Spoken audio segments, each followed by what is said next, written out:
Good afternoon. I am Steve Swain, a professor of music here at Dartmouth College and the director of the college's Montgomery Fellows Program. We gather today on the ancestral homelands of the Western Abenaki, who were and are part of the Wabanaki Confederation.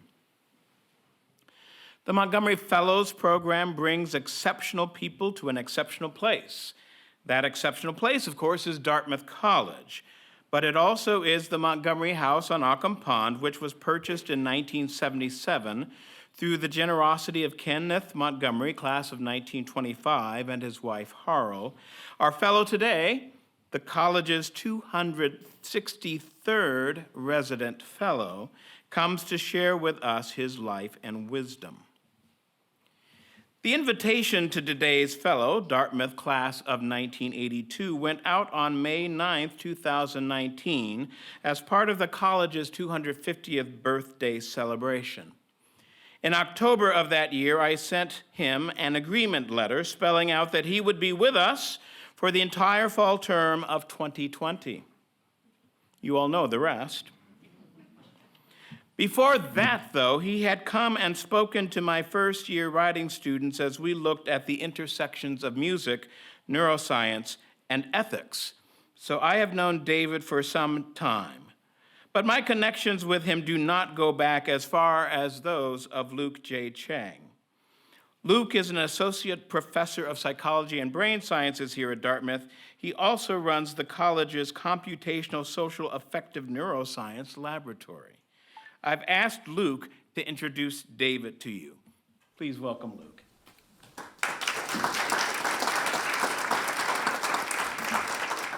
Steve.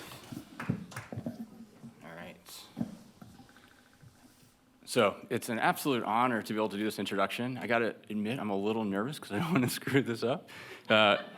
Mostly because of there's such high esteem that I hold David and his wife, Emily. So first, let me just say a little bit about David's background. So one, he graduated, he's a Dartmouth College alum in '82. I think his initial degree was in philosophy, and then he did medical training. And kind of like many things in his career, he kind of takes it to another level. So rather than doing one residency, he did two. So he did psychiatry and neurology. And if that wasn't enough, he's like, let's do a research postdoc on top of that. And so he went to London to train with at a very famous site, kind of where much of functional neuroimaging started, at the Functional Imaging Lab. There, him and his wife, Dr. Emily Stern, who's also here, is a radiologist, were doing basically at the beginning of neuroimaging research. So functional imaging started in '92. They were basically there around that time, doing PET imaging and Fmri. And they were doing really innovative and exciting stuff to try to study the neurocircuitry underlying psychiatric and neuropsychiatric disorders. So when they came back, they together jointly started a laboratory at Cornell Weill Medical School, which is where he did most of his medical training, and then has done many things since. So beyond just running his lab and doing lots of amazing research, he also started a neuropsychiatric training program for residents, which is like a combined program to study neurology and psychiatry, and then also basically started an entire division in their psychiatry department, and then rose through the ranks in other leadership positions too. And then he left to go to Harvard, where he's now the Stanley Cobb Professor of Psychiatry and also the chair of the Psychiatry Department at Brigham Women's Hospital in Boston. And he's also where he was continuing to run jointly his lab with Emily, and then also serving as a co-director of the Neuroscience Center there, and also as the academic dean at some point at Harvard Medical School. So these are like quite accomplishments and a range of different interests. And I just want to tell you a little bit about like his work, and then about how has influenced me in my work as well. So he's a pioneer, one of the first groups to be studying psychiatric disorders using functional neuroimaging. And one of his many groundbreaking papers, but one that really got me excited, was in the mid-90s, where while he was in London, they were scanning patients with schizophrenia while they were actively hallucinating. And they came up with a technique where they were in the scanner and they would hit a button when they would hear a hallucination. And in this paper, they were basically able to see like what was common across people suffering from this illness while they were actively hallucinating, and then also be able to study patients individually at that time point, which is, you'll hear a lot about patients, precision medicine, and they were already thinking about this like from the very beginning. And since then, he's published many papers on others, doing the same type of work on studying other types of disorders, from affective disorders like depression to anxiety, like phobias and PTSD, and also personality disorders like borderline personality disorder. So David and Emily played just like a really pivotal role in my own career, where I was kind of like a lost kid who didn't do very well in college, had no idea what he was really doing in life, had read some book about the brain and got excited, and then I won't go into the details too much, but I somehow ended up visiting their lab for a tour, learning about that you could actually do what's called in vivo imaging, or studying the brain while people are still alive. And I didn't know that was possible, and I was like so taken by it that I just ended up kind of coming back the next day for another continued tour, and no one really said anything, and I just kept showing up every day. And at some point, they gave me a badge to get into the lab without having to ring the doorbell and bother them. And looking back, I'm a little embarrassed that, well, I'm very grateful for how generous people were, because I essentially was just looking over people's shoulders while they're like typing and pushing buttons on the computer and doing their work, which now, knowing what I do now, I can't imagine. I would never let anyone do this to me. But people were incredibly generous in the lab. And that's when I started learning about neuroscience research and neuroimaging. And I worked there for 2 years. And Dave and Emily had this really important thing, not just in shaping the direction of the type of research I was going to do, which was studying emotions, but and the brain, but from a decision-making perspective, which led me to pursue graduate training in clinical psychology and also cognitive neuroscience to try to find a way to emulate the kind of research and clinical training that that David and Emily had done. But also in how I approach research, and also like work as a scientist and as an educator. So, let's see, I wrote some notes so I don't get too lost.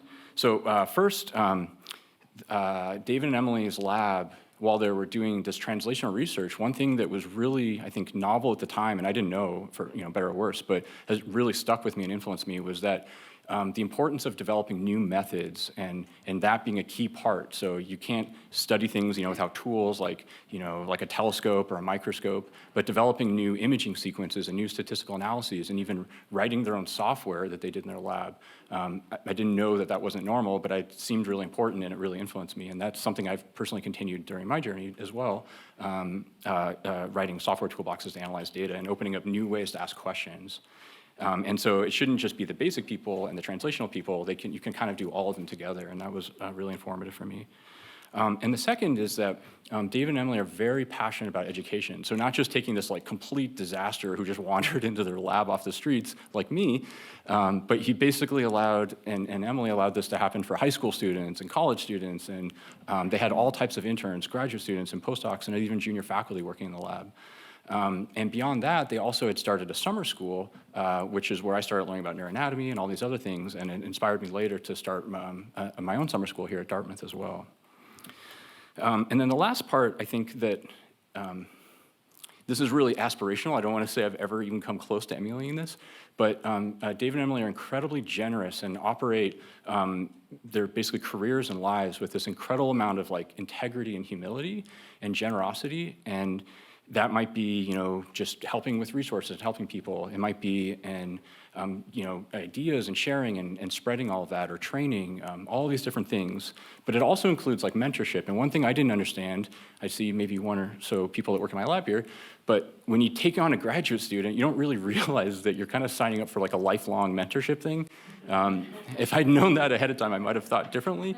But one thing that's really just impressed me is how much throughout my career, even though I was only just a small role for, in their lives and research, it was a huge role in mine, and they've continued to serve as mentors to me through graduate school and postdocs, and even here at Dartmouth as an assistant professor, where, things have been difficult in our department, and David was there along the way to kind of help me and support me and others in the department, and also provide mentorship to that. And that's just something I think we can all aspire to. And so anyway, I could go on, but I just want to, it was an absolute pleasure to introduce Dr. David Silversweig.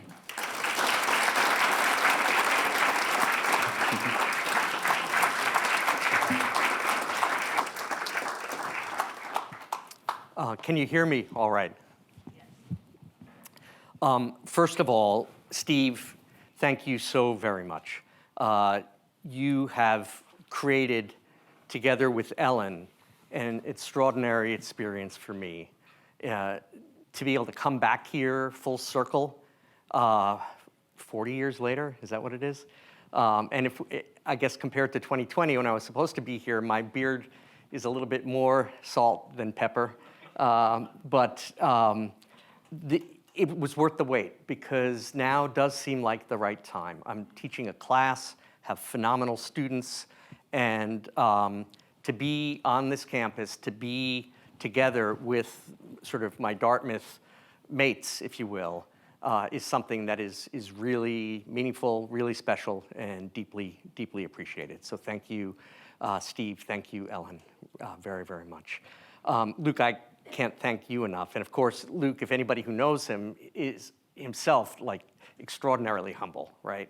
And he was a superstar, okay? That was the part he didn't tell you. It was clear on day number 1 or 4 or whatever it was.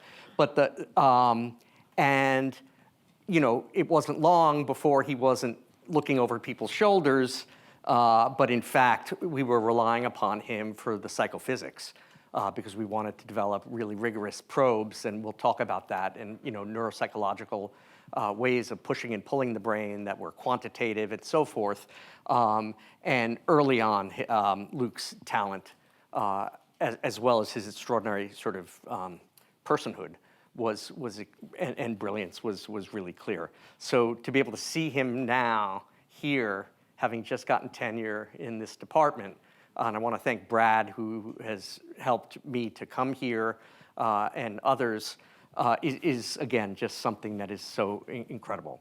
I'll also say, appropriately, he would always say David and Emily, or whatever, or it should be Emily and David, really. But Emily, you know, my wife and partner in all things, and I are scientific partners as well. And so everything that I'm going to talk about today, we sort of did together. Our lab started as faculty members, that part, in 1994 with Emily and me in a little room with a little semicircular shared desk and one Mac laptop. And that was the functional neuroimaging lab that Luke later joined. And I'll finish just by saying that in terms of this, that as Luke pointed out, it's all about mentorship and being able to pay it forward and being able to share our passion and whatever we've learned along the way. So it's with many thanks that and a lot of excitement that I'm here and happy to speak with you today. I'll be speaking about things, I'll be covering a lot, okay? Almost an absurd amount, but hopefully what you'll see, and I've tried to layer this so that those of you who are in the general public who may not have as much background in this can get the 50,000-foot view. Those of you who are academics can sort of read the text on some of the slides and look at some of the numbers and some of the more particular brain regions. But I don't want you to be worrying about like all the information, all the fancy names, whether it's of the methods, whether it's of brain areas or functions or diseases or things like that. Let that wash over you. I'm going to tell you a story, basically. And in fact, probably the best grand rounds I ever gave was early on when I had that Mac laptop, and I was asked to give grand rounds somewhere, and the AV tech assured me that he could do a Mac, and because I didn't have a Windows computer, and then everybody started showing up, and of course he couldn't get the Mac to work. And I had to give the grand rounds without any slides. In those days, they were, and I just told a story. And so that's what I'm going to do today. So don't be distracted. There's a lot of information for those who want it, and I'm happy to go into details offline. But I'm going to tell you a story. So with that, and you can still hear me okay. Is that correct? Okay. I'm just going to start out by saying. Really, I could start and stop here, basically. This is a picture that talks about this. This is an image that is the brain, the structure of the brain in grayscale, and then carved away on the computer so you can see in 3 dimensions looking inside of it. And this is a patient, an individual patient, with post-traumatic stress disorder while she was having flashbacks. And those of you who are in PBS can see that there are sort of thalamic and hippocampal and visual regions near there, and visual cortex, association cortex, that literally provide a substrate for visual memories that support the sort of representations that our patients are reporting to us. They're not crazy, quote unquote. They're just having, their brains are, and a whole other interesting question is why this is happening involuntarily and so forth. But the point is, we are now in an era where we're able to pinpoint specific regions of the brain, specific functions, and correlate them with specific symptoms of illness. One important disclosure, which we always do in all talks and papers, et cetera now, Emily was head of functional and molecular neuroimaging at the Brigham. She left to be CEO of a startup company that I've been involved in advising and being involved in as well, that aims to translate some of this work to clinical utility one day. That's the hope. That's what in every talk we always say we want to do. Nothing that I'm talking about in this talk is a product or service of that, but it is something in contemporary science that people do, and so please keep in mind that that's an important fact. So this is an incredible quote, and when I teach classes, I always often ask if there's a student who is in the theater or something who likes to read this or something. But just take a minute and read this.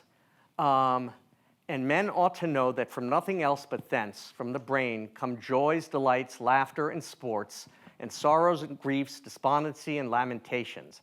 And by this we acquire wisdom and knowledge, and see and hear and know what are foul and what are fair, and by the same organ we become mad and delirious, and fears and terrors assail us. That's unbelievable, right? That he at that point could say that.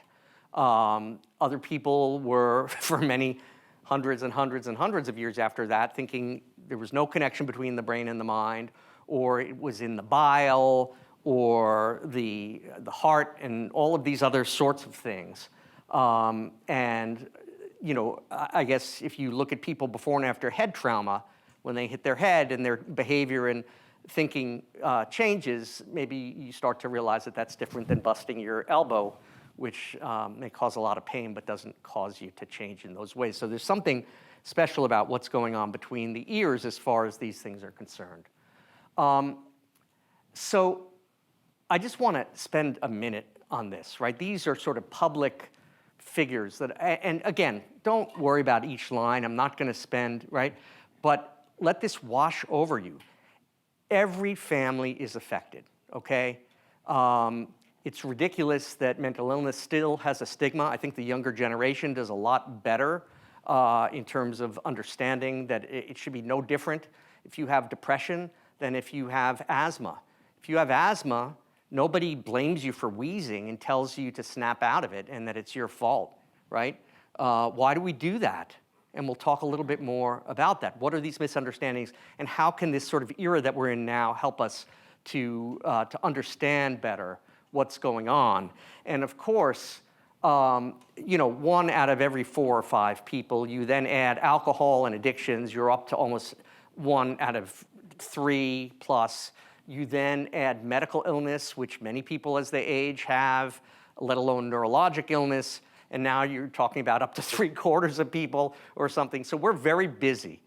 And then on top of that, there's this terrible, as we know, unfortunately here and other places, there's an epidemic of suicide, there's an epidemic of mental illness affecting our college students, our kids, and the COVID has only exacerbated things tremendously with the isolation, with the other stresses, let alone the political ones and so forth, the opiate epidemic that we're in the midst of, on and on and on. This is an older graph, but I love it because the World Health Organization, and it's still true, but I haven't found a sort of updated version of this thing. But the bottom line is if you look at the main causes of disability, more than cancer and heart disease, it's mental illness and addictions. Also, the global burden of disease, and especially in poorer resourced areas with the disparities, and the disparities that we have here in the United States as well. The disparities also in terms of the sorts of stressors that people feel who are disadvantaged or who are discriminated against, and the tremendous prevalence, as we've talked about, and the tremendous cost. The main cost, obviously, is the devastating suffering.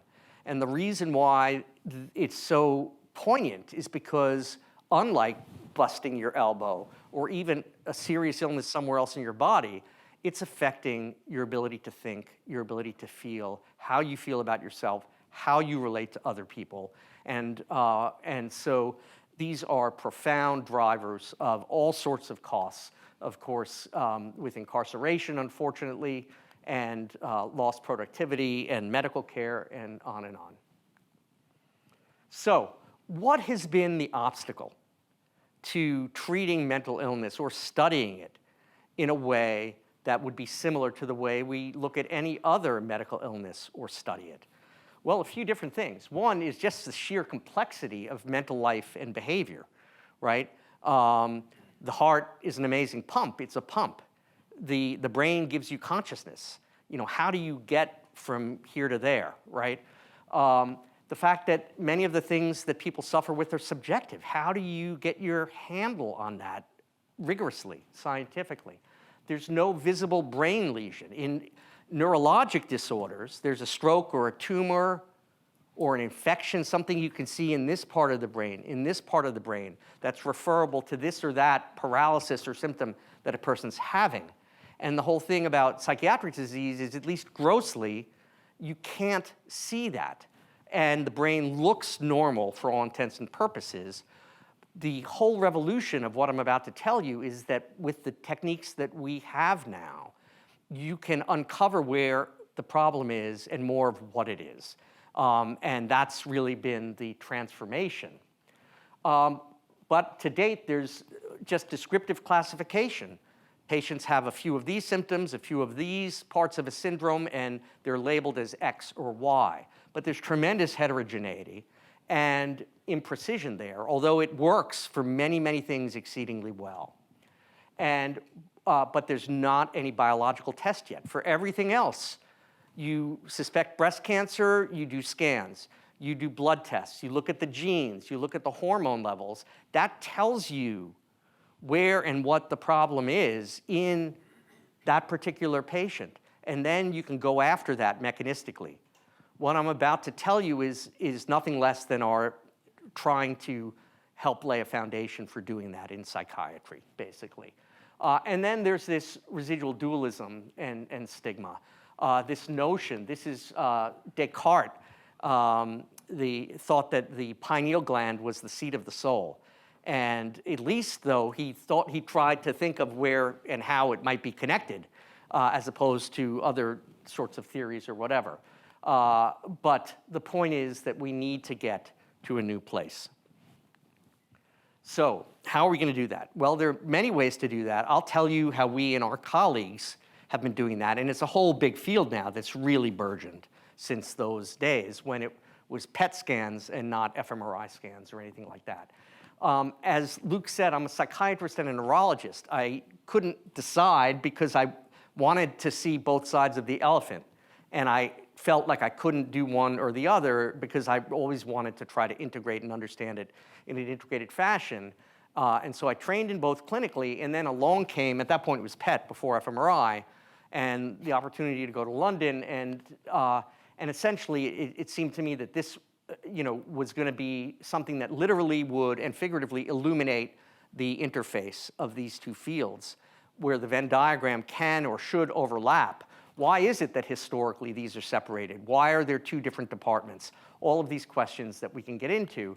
But what we're going to talk about today is how fMRI together with other techniques, can provide a quantitative understanding of how these circuits in the brain are performing their functions and what goes awry when people suffer with neurologic illness or psychiatric illness, such that we can start to then have a unitary understanding instead of living in these separate worlds.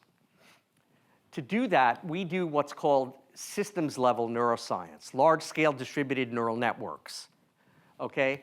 A lot of our colleagues do basic neuroscience beautifully, and that's cellular, molecular, other sorts of research with animal models or other sorts of things. The thing is, there are no good animal models of psychiatric disorders. They're great animal models of certain aspects of psychiatric disorders or drug utilization, et cetera. But for reasons we'll see, they're not complete.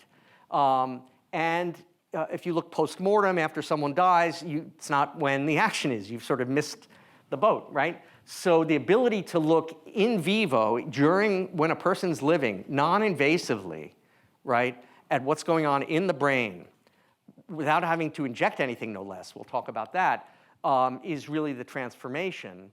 And a lot of computers, a lot of, this is not radiology, where you get pictures and then with expertise you look at it qualitatively and say it looks like this, it looks like that.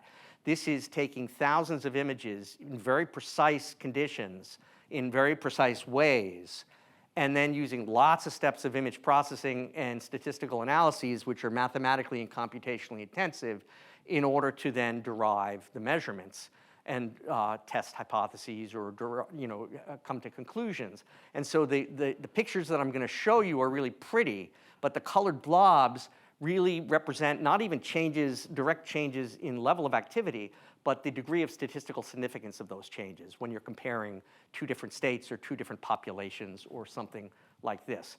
But the point is we need both of these because this is the level at which you can understand the genes and the cells and certain chemistry, but this is the level that you can directly correlate and measure brain states and mental states, whereas it's too big a jump for this.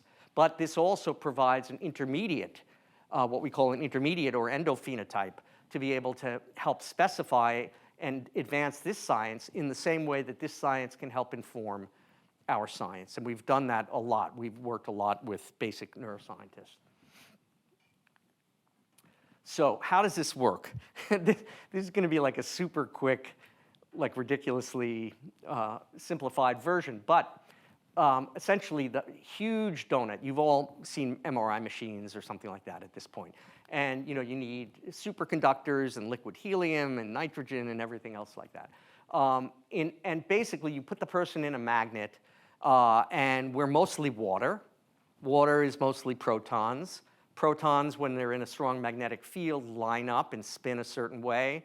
You bop them with radio frequency pulses, like a FM radio, and they change their orientation and their spin, and then the way in which they come back to alignment gives off a signal that's very specific to what's going on in the tissue, and that's what we study. That's what we measure.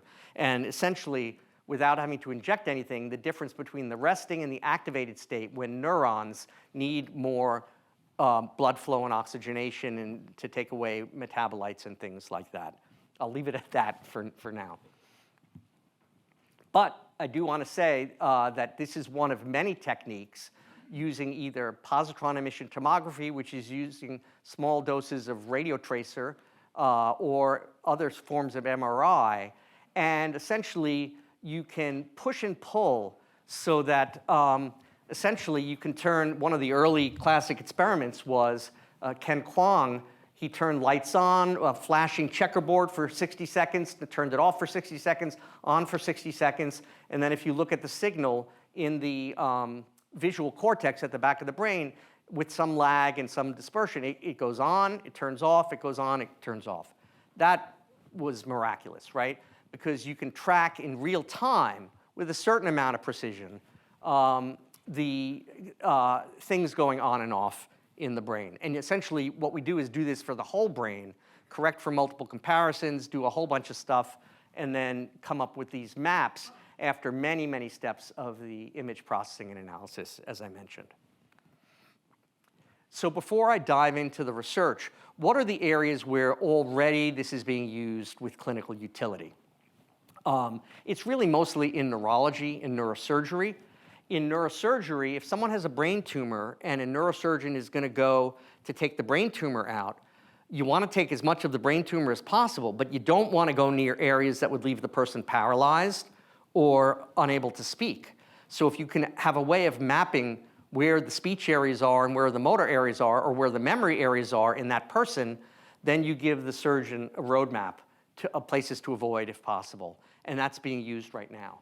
Other things are more PET related, positron emission tomography related, and especially now you may hear in Parkinson's disease, in Alzheimer's disease, there are abnormal proteins that accumulate in the cells and in between cells that muck up the brain function and circuits, and you can actually label these and see them now.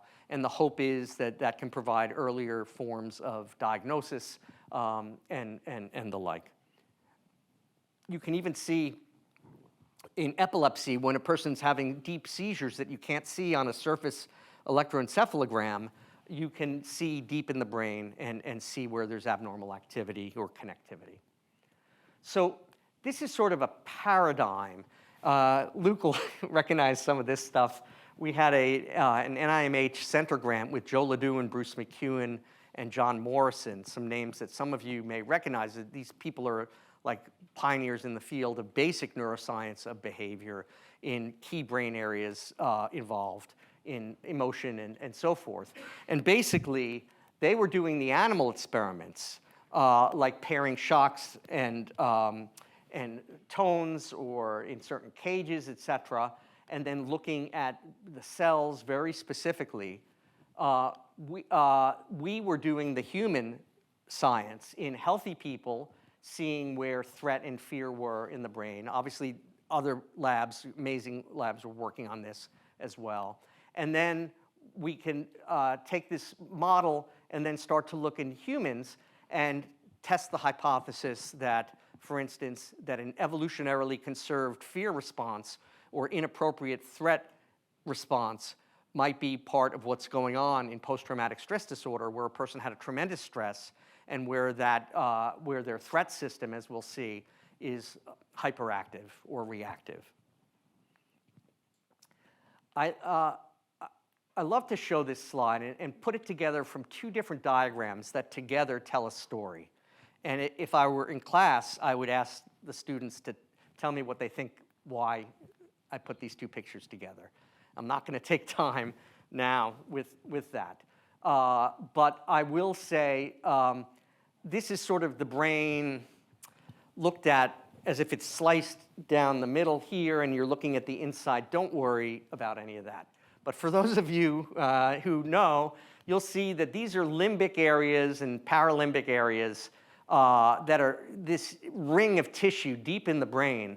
And you see that it's relatively preserved across evolution, which is why you can study it in rats and still learn a lot about humans. But there are still many changes. And all of a sudden, the cortex starts more and more and more, right? And then especially in humans, even compared to other primates, the prefrontal cortex in the front of the brain really blasts off.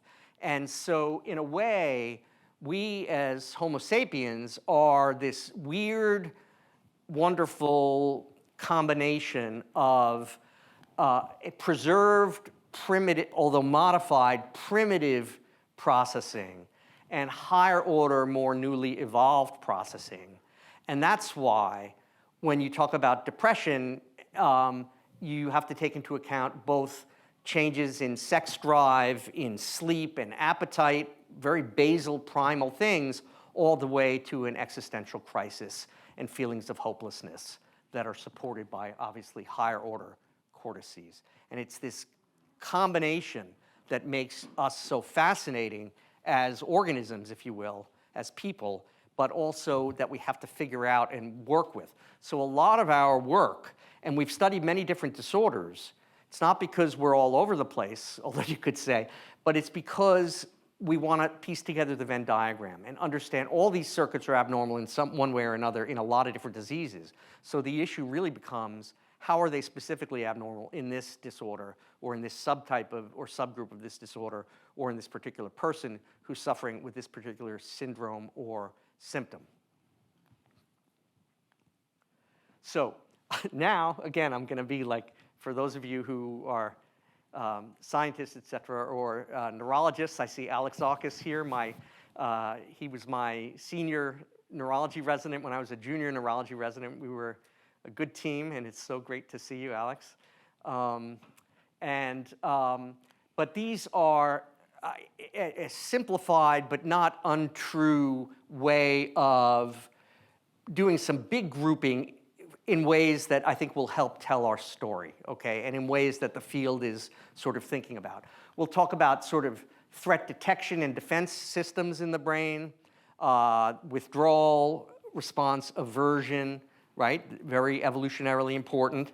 Conversely, we'll talk about reward and approach systems that are going to be very reinforcing, and then control systems in the brain, and systems that monitor things that give us the ability to do that, and then briefly touch upon some systems that give us our experience, a subjective experience, and our sense of other people as well. And then we'll dive into how some of these things go awry in these human psychiatric disorders. So again, with the caveat that this is like a lot of stuff, but just the main elements of the story. Okay, so Joe Ledoux, our colleague, and Mike Davis did seminal work where they essentially helped to identify that the amygdala is this deep area called amygdala, which means almond, because it's almond size and shaped roughly, deep in the temporal lobe of the brain, is a key area for fear and for fear conditioning and fear learning. It's not only that, it would be a gross oversimplification to say it's the fear area. In fact, it's a salience detector. It is more broadly involved in negative emotion withdrawal responses. And in fact, you see activation in positive things. And so, but be that as it may, it is, among other things, involved in fear learning. And there are different levels of circuits, but basically when we see something like a snake or a stick that could be a snake or something like that, you either freeze or you have fight or flight reaction. You activate your autonomic, your sympathetic nervous system, and mobilize to do the things you need to do, and that's very important. And these are sort of hardwired systems linked to other areas deep in the brain, like the thalamus and so forth. There are additional areas that are involved. Also, another deep area in the temporal lobe is the hippocampus, important for memory. In this case, contextual memory. That's why you can remember where you were and what you were doing when JFK was shot, or on 9/11, or something like that. It puts that episodic memory stamp on. And that's why, unfortunately, for people who undergo terrible trauma, it gets sort of figuratively burned in the brain in terms of the way these circuits wire and fire together through plasticity. Early life stress, actually, can also cause this system to reset itself in ways that make a person more vulnerable to later stress, which is a huge issue with enormous implications. And there's whole stress circuitry. You may have heard of cortisol, the stress hormone, and the pituitary gland, all these things. And basically, it feeds back, and stress can actually damage the hippocampus and the brain in these areas in ways that are that can then lead to more stress and less regulation of stress, which is a bad feedback or feed-forward cycle. Reward and motivation, again, oversimplifications, but the bottom line is, how do we take information from the world? And there are many different models of this. This is just sort of one sort of way of putting it together. And it's not all serial processing with steps. A lot of it's parallel processing, feed forward, feed back. It's a lot more complicated. But the bottom line is, how do you go from seeing stimuli in the world, putting it together with memories and context, labeling it as something that's salient to you as an organism or not, that's meaningful, that you better pay attention to, allocating attention, labeling it, having an emotion associated with it, and then motivations that sort of turn that into voluntary or involuntary activity and behavior, and then how you monitor that behavior, how you change that behavior. These are all sort of the steps in the brain regions, and there are a lot of regions. And don't worry about it, okay? And even this is so partial. But the bottom line is, I like to think of this as a gradient. And as you start deep, the deeper you go in the brain, and the more inner, lower you are, and centrally, the more primitive it is, the more reflexic and stereotyped it is, the more you go out and forward in the brain, the more flexible and voluntary and conscious the processing is. And so we need to be able to think of all these layers, if you will, or parts of these systems that are part of circuits that are highly interconnected, and then how they modulate one another and not oversimplify, while still being able to recognize that the brain is a highly modular, although also highly connected organ. This is just to show that it's a yin-yang. And we often see a reciprocal activation of this approach avoidance stuff. And you can already start to think or hypothesize, maybe certain disorders are an imbalance in this direction. Other disorders are an imbalance in this direction. And then what really got us excited is, well, not just that, this direction or this direction, or positive or negative mood, but where's the thermostat? Right? That's where, like in a patient with bipolar disorder, manic depressive disorder, where the same brain, the same person, can be in wildly different states. Where is the thermostat? And what's going wrong such that they can't keep an even keel? Which is so important, because homeostasis, an even keel, regardless of whether that's the body's sodium level in the blood or whatever, is the hallmark of what keeps us physiologically as organisms intact, right? So then you have to control all this stuff and monitor all this stuff.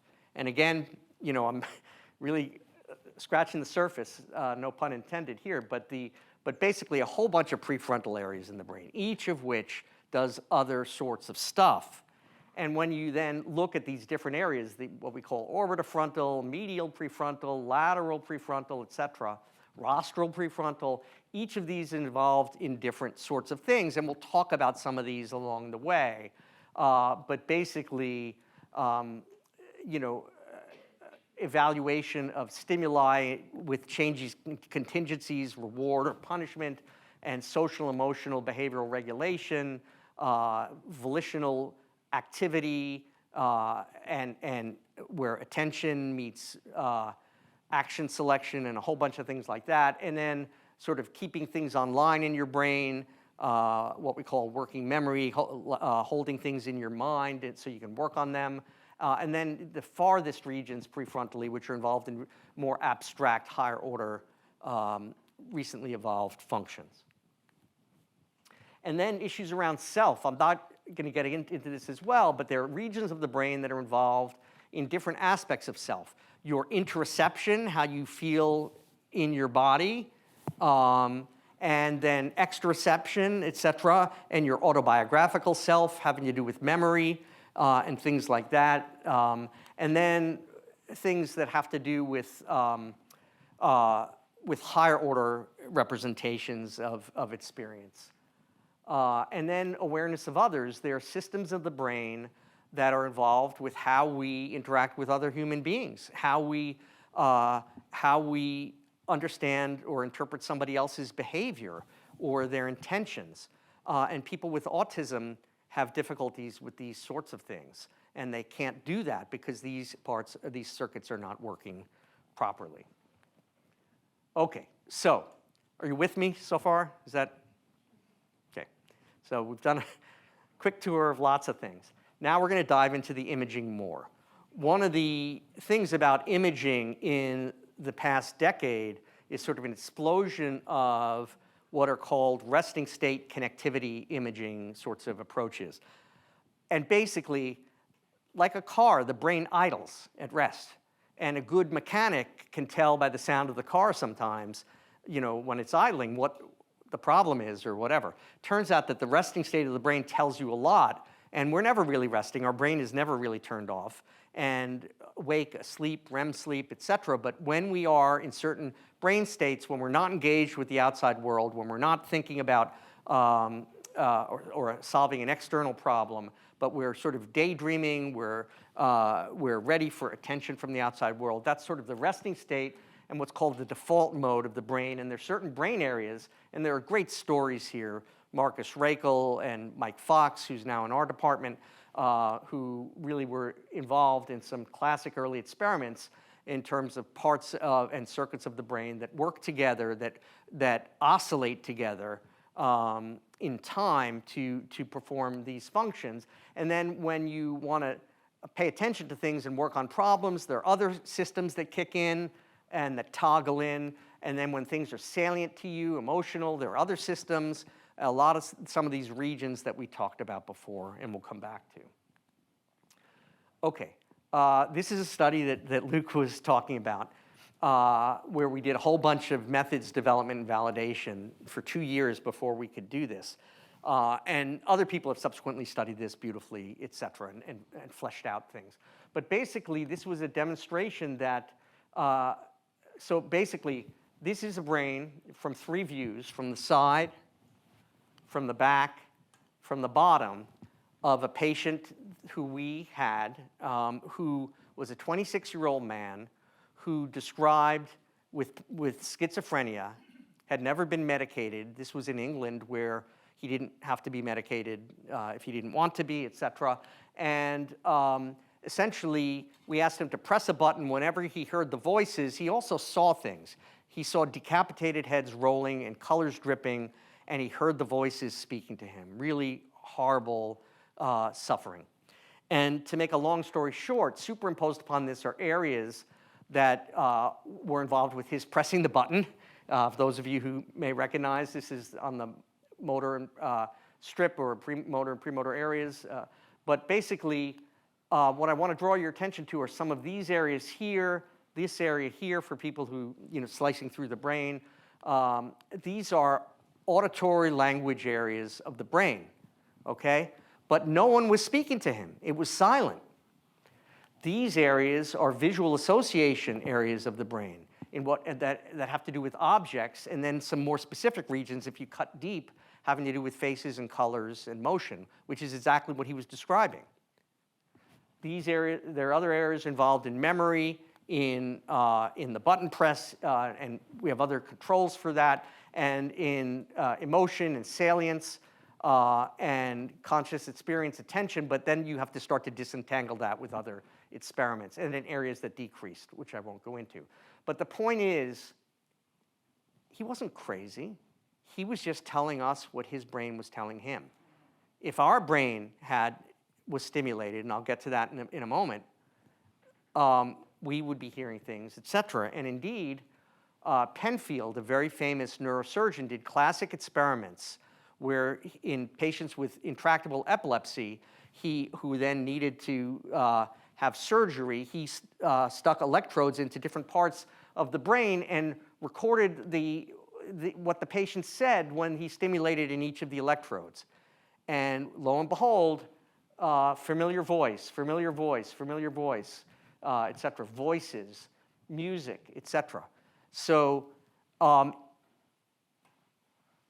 this is a really important point. So whether it is in a psychiatric disorder where these brains are firing off in these regions and the person's experiencing the subjective correlate of that, or in this case where they're being stimulated, you start to see this structure-function relationship. You start to see that psychiatric disorders are not just this weird psychological thing, but they have biological substrates. Doesn't mean the psychology is not important, and we'll talk about that later, the way it all connects up together.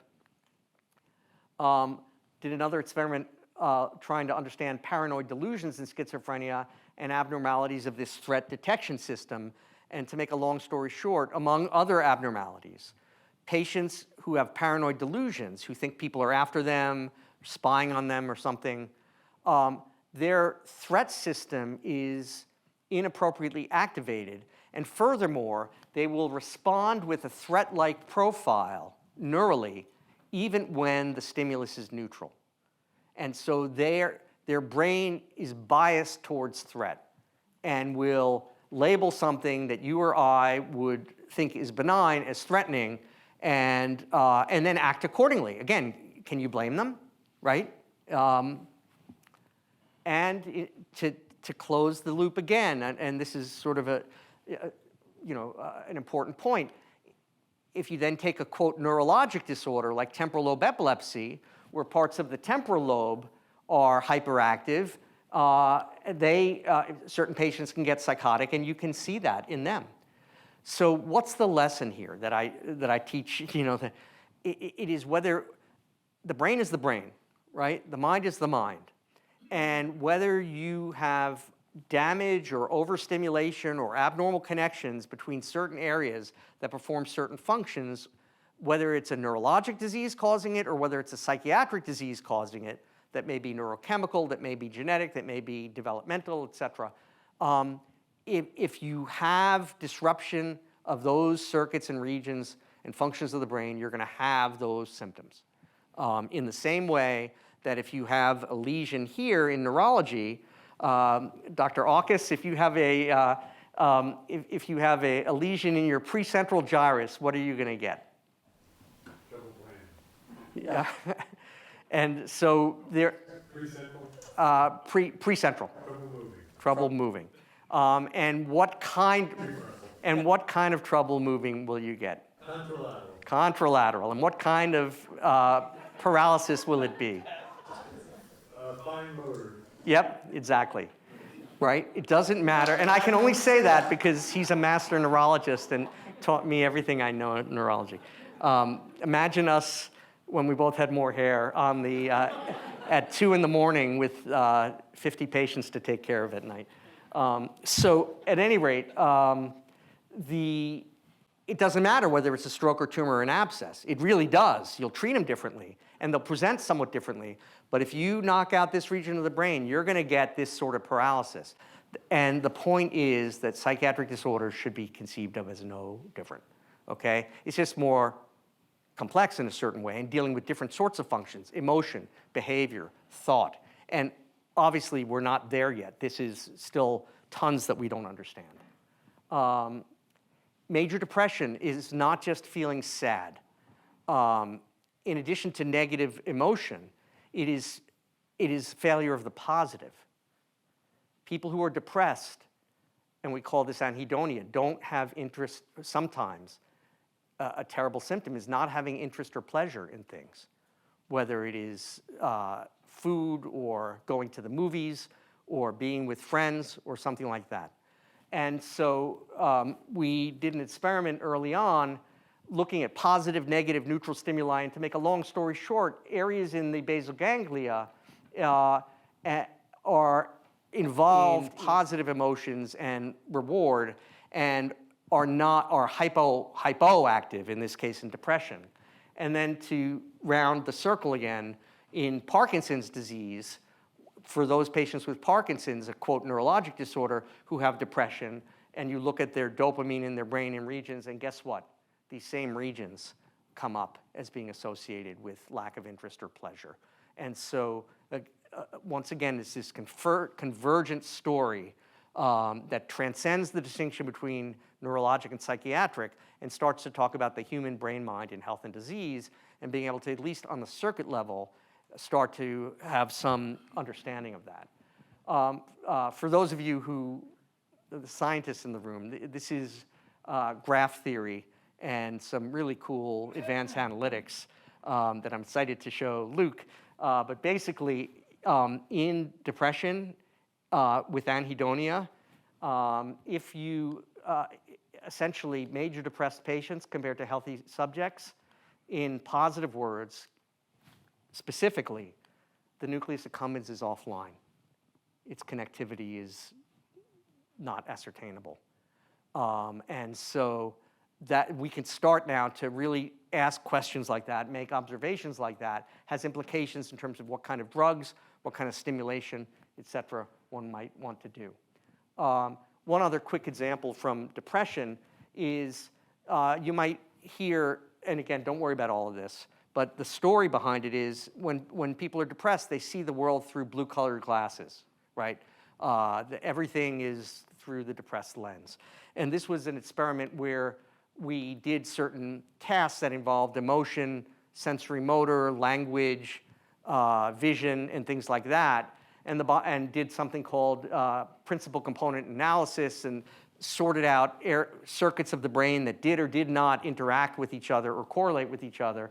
And the bottom line is that patients with depression, the emotional processing bleeds together with the other thought and behavior processing, whereas it's segregated in healthy people. One last example, you may have heard of Phineas Gage, the railroad worker who had a spike go through his brain and lived. And before the accident, and it was in New England, Dr. Harlow wrote up the famous case in the 1800s. And before the accident, he was a model citizen, a very upright pillar of the community, so to speak. And after the accident, he became very bawdy, got into all sorts of trouble, had horrible judgment, could not keep his job, and it was incredibly tragic. What was so striking then is this suggested that there were areas of the brain that actually could be involved in things like, quote, personality or, quote, morality, right? Like very intense, right? And some of these areas are areas in the bottom of the brain called the orbitofrontal cortex that are involved in regulating social and emotional behavior in addition to other things. And what this slide is showing is, again, the same point that I always like to bring.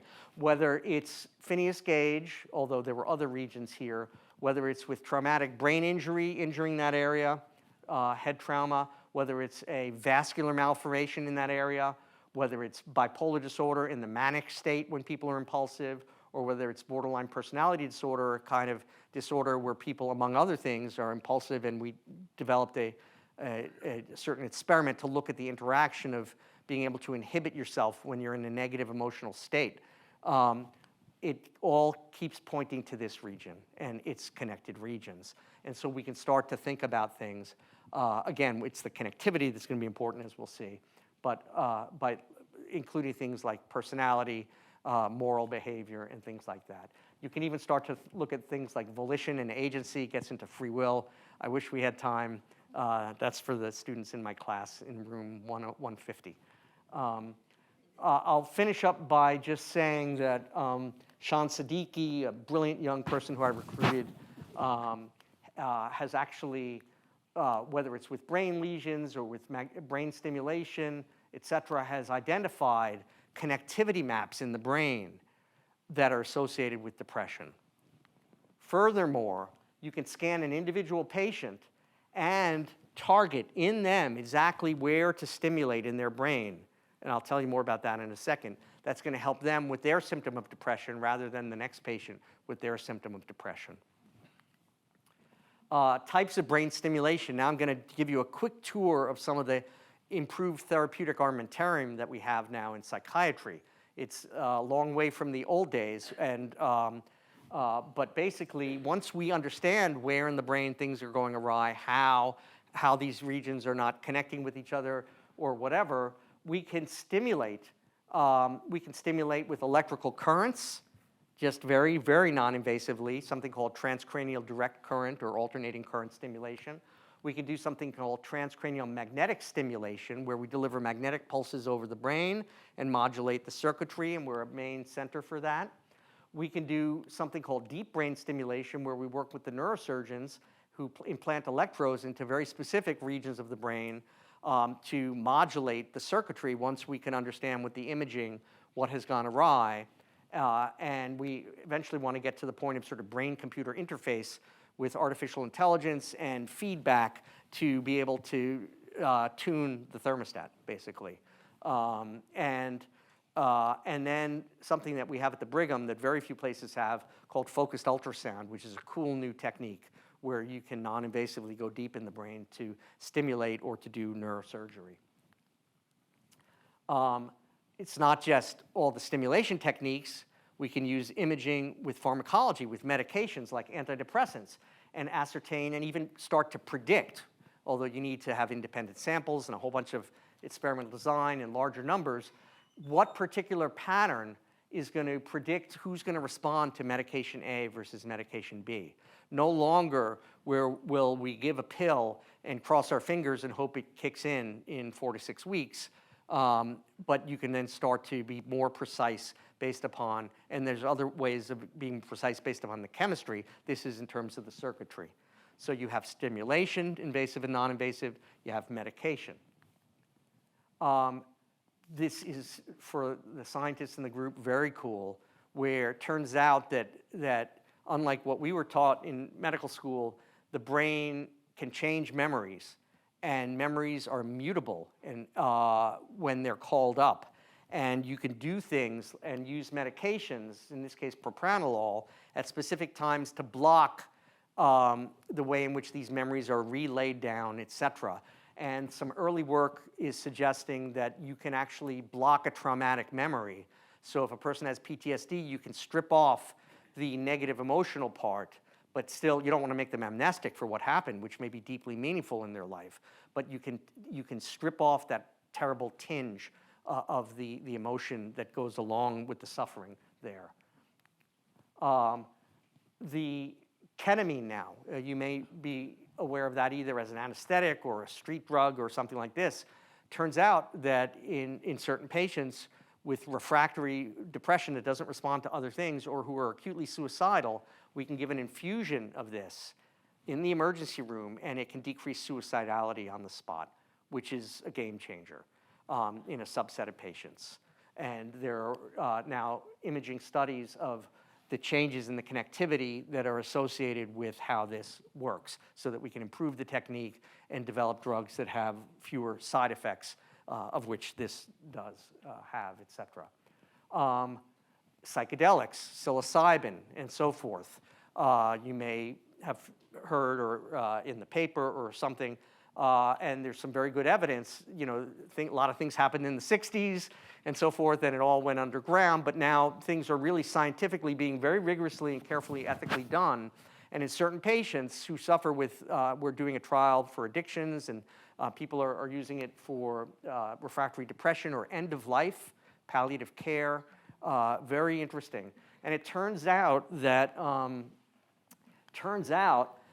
it changes the connectivity in the brain and induces plasticity in the brain.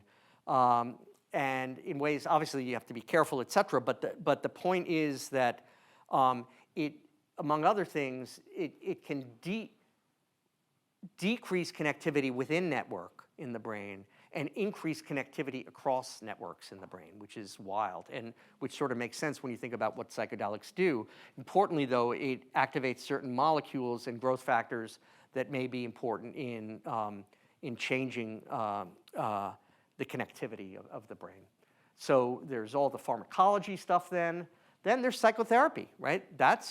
We're a long way from psychoanalysis and sort of old school psychoanalysis, but with evidence-based cognitive behavioral therapies that help people gain skills in terms of recognizing their maladaptive thought patterns and behavior patterns.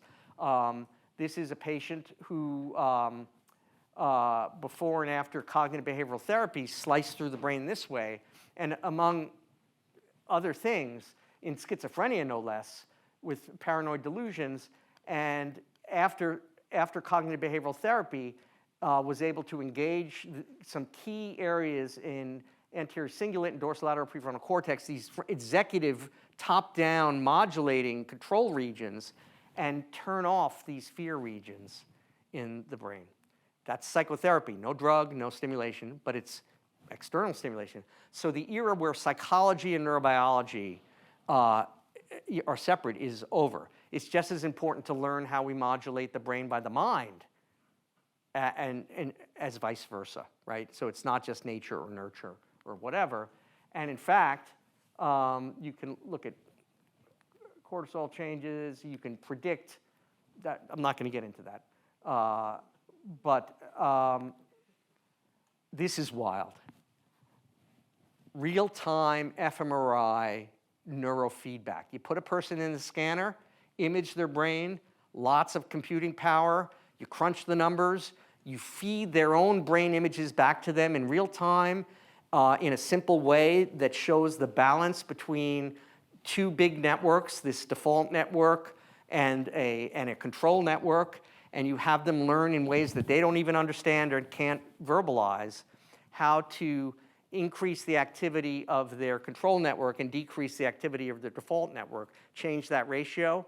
And this paper by Susan Whitfield Gabrielli and her group shows that you can decrease hallucinations. So almost full circle now with the sort of hallucination story and being able to modulate, use your own mind via the scanner and your own brain to learn how to do that. And then finally, with mindfulness, you know, for thousands of years, people have been meditating and so forth, and now we understand the ways in which the mind can modulate the brain and the connectivity among key networks of the brain to be able to increase control and decrease emotional reactivity and stress reactivity, among other things.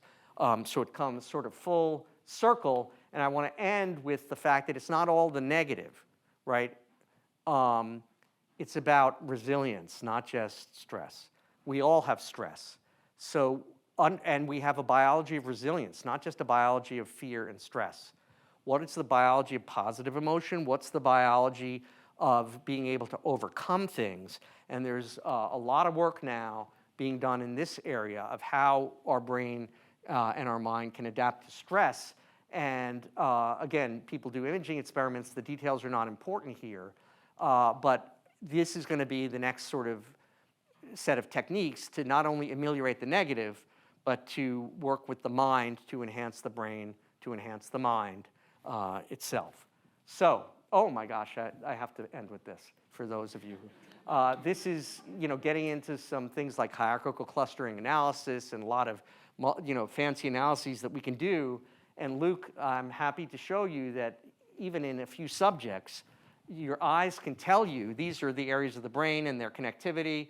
These are patients with healthy subjects, patients with schizophrenia and paranoid delusions, patients with schizophrenia and non-paranoid delusions, and your eyes can separate them, right? Which means the computer can separate them, which means that there's starting to be a foundation, a plausible foundation or support for that, for things that might become objective tests, basically a brain profile that can start to subtype individual patients into subgroups.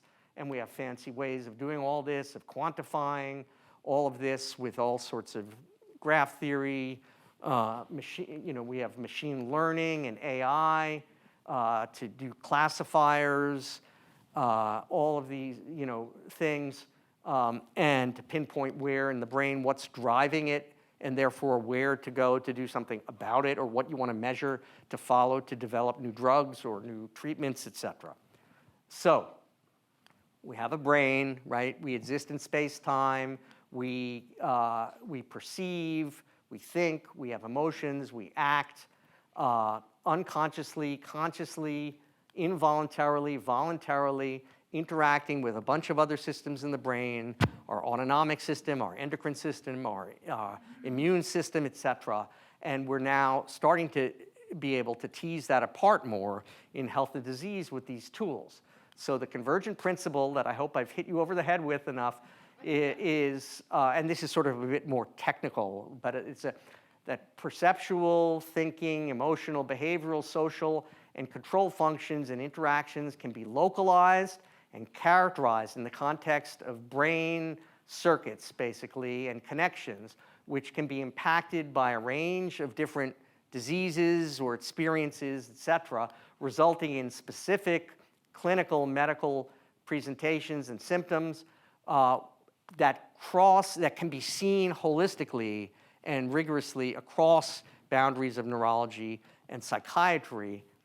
And therefore, we may end up in a place where we can sort of, and again, don't worry about the details here, where we can create sort of a multidimensional, what we call a multidimensional biomarker space, where where any given person will inhabit a certain part, a certain profile of all these measures: genetic, imaging, psychological, clinical, metabolomic, inflammasome, et cetera, and that will characterize them and their disorder in the same way as the patient with breast cancer or something, and we'll be able to say, you have depression type 4B because your brain profile looks like this, and therefore a medication or a stimulation or a psychotherapy that targets that will help you, and that's really where we want to be. So basically, all techniques have limitations. Obviously, these do as well. And the hope is that we can even start to lay a foundation for biologically based diagnoses that are objective, individualized treatments, even prognosis, being able to identify profiles of a person who's at high risk and then cut it off at the pass, institute treatment earlier. That's what we want to do, because we have evidence now that these psychiatric disorders, the severe ones, when people have severe episodes, it actually damages the brain. It's not just that they have an episode and they get better. The brain takes a hit. And if we can understand what the pathophysiology is, where in the brain, what the processes are, then we can put out the fire and save brain, essentially, and help them. And then hopefully be able to really, get rid of this distinction of neurologic and psychiatric, except where it's still very helpful and important practically and clinically, and importantly, help to destigmatize mental illness, because when you can map it and you have a roadmap, then you're not lost anymore, and the patient's not lost. So thank you. I appreciate your patience. I know it's been a ton of information. Hopefully it's all together in a story, and I'm happy to address any questions or to chat about any of it.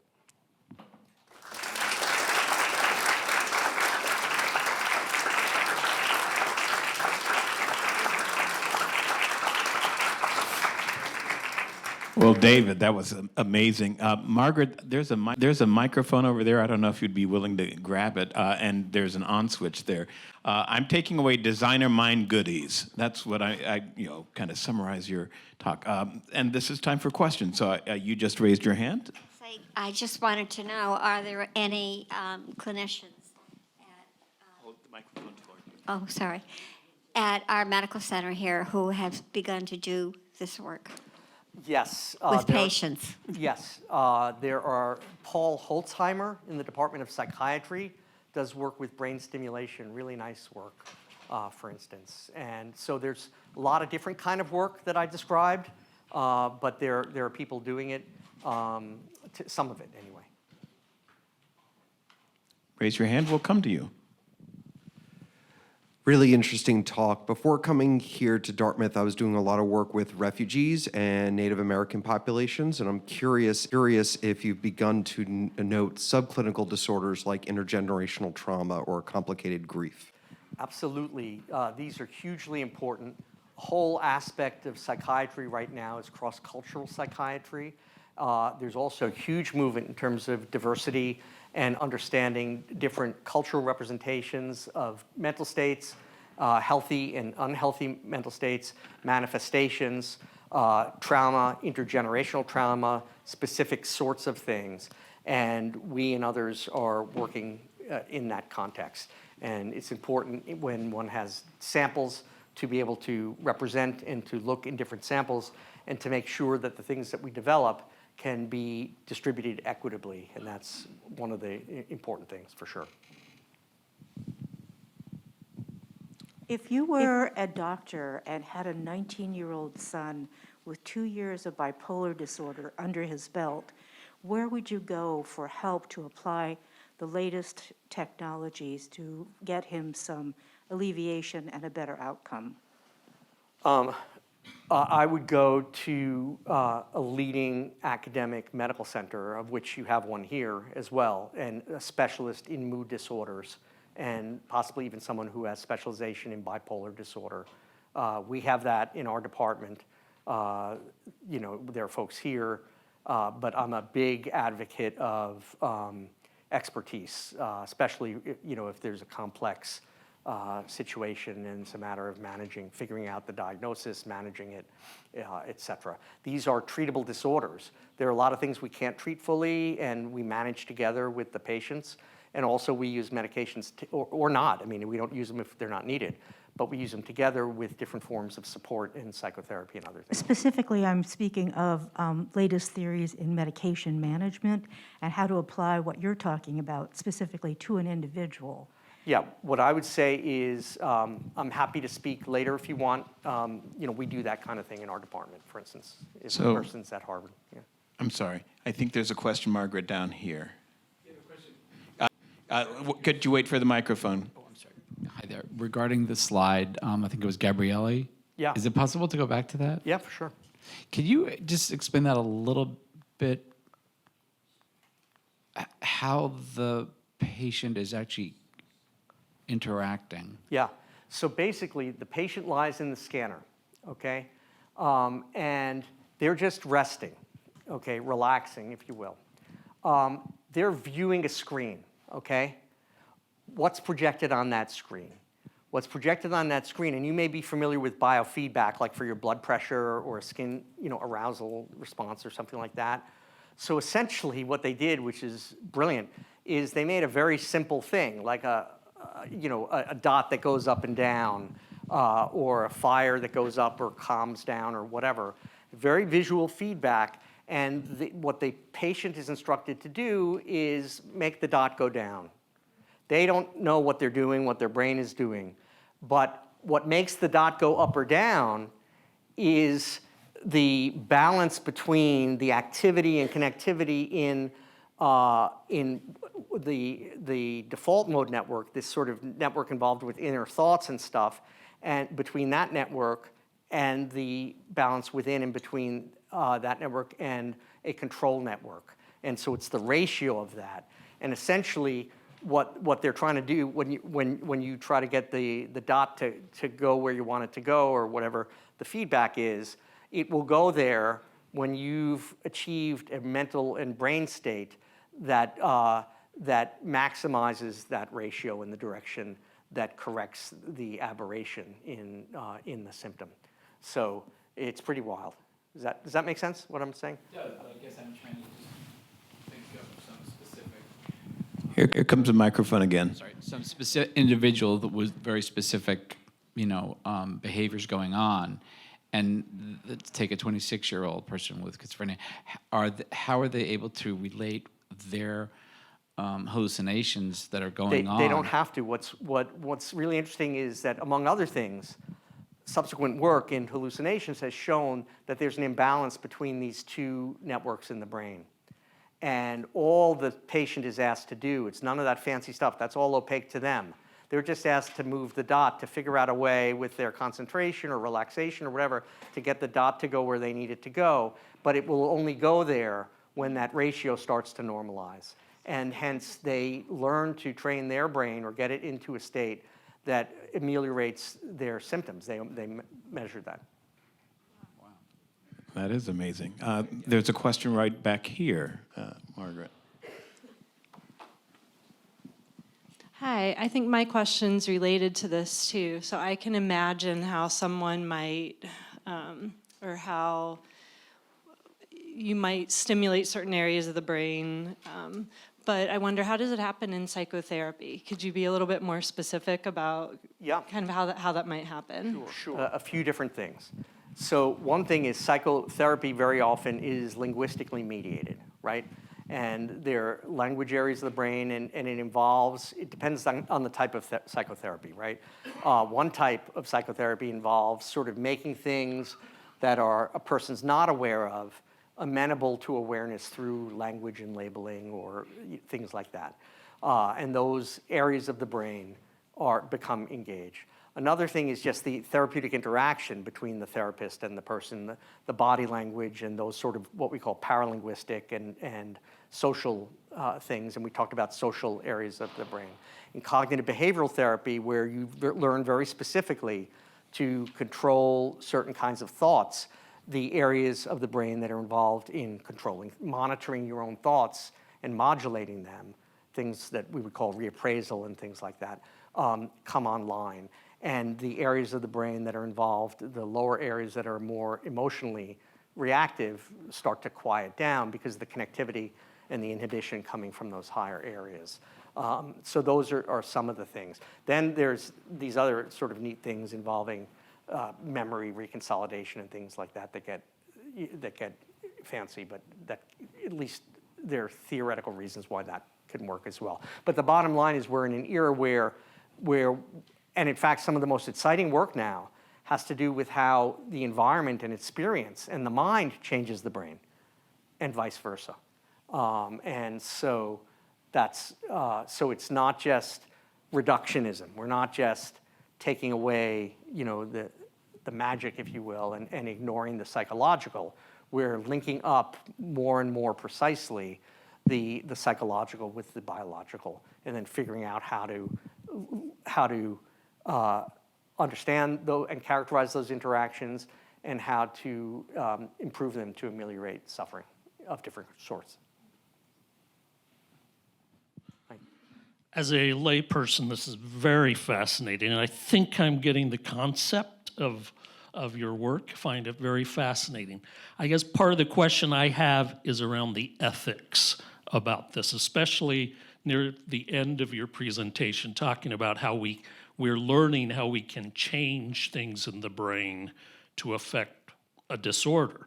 Maybe it's because this week the actress who played Nurse Ratched just died, that it's coming to mind. It's like, who gets to decide what we're going to do? Huge. And personally, the fear that I'm feeling as I was hearing some of what you were talking about, as a gay kid growing up in Utah, I was clearly told being gay was a disorder. And I know there's a lot of people in this world who still feel we should be able to go in and tweak your brain or do whatever to remove that kind of disorder. And it's like, how do we decide what is ethical around this work? Hugely important, okay? So the first thing is, hopefully and thankfully those days are over, where things that were social and so forth were labeled as disorders and diseases that needed to be fixed, et cetera. The whole paradigm that I'm talking about is much more of and plus in 2022 with diversity, equity, inclusion, all the understanding that we have, I think the nature of the ethics in the field is very aware, I would say, and focuses on things that cause suffering for people, either tremendous subjective suffering and or tremendous objective dysfunction and suffering. So one thing has to do with medicine and its use, and psychiatry and its use. And in some countries today still, but certainly historically, people would be taken off to the asylum or something if they were political dissidents or whatever. So obviously there's that whole side of things that we need to transcend and guard against for sure. Then there's the whole side of things of, brain-computer interface, closed loop, control. What I worry about is some future repressive government going to implant, but you could say, well, they're doing that anyway between surveillance and behavioral, emotional manipulation and authoritarian sorts of things. But that's a whole separate thing. But mainlining it in the brain. And it's the same sort of thing. We're writing a series of articles right now on neuroethics of exactly that, for that reason. That's going to come out in a special issue of Brain Stimulation in the next few months, because you need ethical principles anytime science advances. Gene therapy, it could be dystopian, it could be incredibly life-saving, right? Nuclear energy, right? I mean, the same, right? Anything where we sort of learn how things work in nature to a point where we can manipulate them, essentially. And we want to manipulate them for good, for instance. Emily and I were approached a number of times. Did we want to get paid a lot of money to do fMRI scanning for advertisers, for products? et cetera. And it was like, no, thank you. We want to help patients with schizophrenia. But there are people who will take that bait or something, right? And so, this is where, like in any form of life or technology or science that's cutting edge, it's incredibly important to have guidelines, to have oversight, to have international, regulations and so forth. But, will there always be people who skirt that? Will there always be, once the genie's out of the bottle, right? These are very profound questions for sure. We'll give our one of our resident lawyers the last question. It's not about law, but thank you very much, Steve. You mentioned it earlier. You alluded to the stigma that is still with us in terms of even talking about mental illness. Do we have more of it going on in our society, or do we just have better tools at diagnosing conditions that have been with us for a long time and simply, for one reason or another, went undetected? Great question. Both. And we have a lot better detection, a lot better awareness, a lot of advances in diagnosis, and for reasons that are fascinating, and I think we need to think about in places like Dartmouth, et cetera, any place, what is going on, like with different generations and in different settings, such that, and in our society, frankly, such that the incidence of a number of these conditions has increased so much. Now, what you saw is, and what we ended by talking about in terms of the bidirectionality of the psychology and the psychosocial and the neurobiological, is that if there's a lot of psychosocial stress, that gets transduced into, that doesn't mean it's just psychological, that affects your biology and vice versa, et cetera. Certain people are more vulnerable, certain people are more resilient. And certain people have higher doses of stress or trauma, certain people have less. And when you put all that together, you can start to see how a person who is at greater risk, who has a greater amount of trauma, who is biologically not as resilient, gets tipped over and so forth. Won't you please join me in thanking David Silverswell?